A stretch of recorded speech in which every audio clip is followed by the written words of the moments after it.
Like and subscribe to my channel and click the bell icon to get new video updates.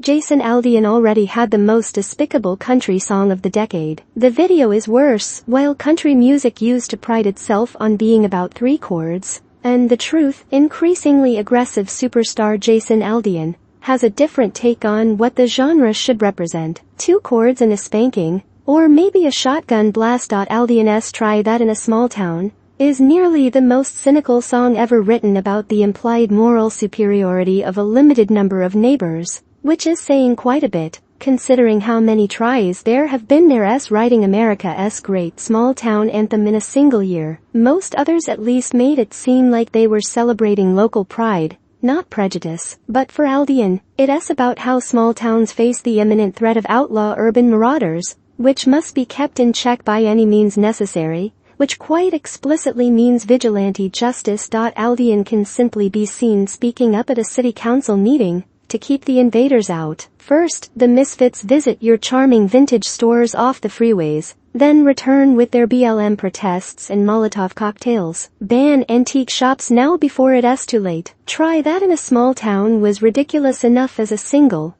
but just in case anything about its goofy songwriting felt like it was left in the captions and not made explicit, Aldean released a music video for the up-and-coming hit. It's also about bringing black eyes to country music, much more so than any imagined invaders. The scene outside the Maury County Courthouse in Columbia, Tennessee, has proved disturbing to some who know or are learning the history of the building. Here in 1927, a white lynch mob dragged a young man named Henry Choate through the streets behind a car, before finally hanging him from a second-story window of the courthouse. When in doubt, let Aldean and video director Sean trust Silva, and assume they weren't taking a history lesson when they concluded that the same scene where a black man was murdered in front of a crowd would be a good place to alternately show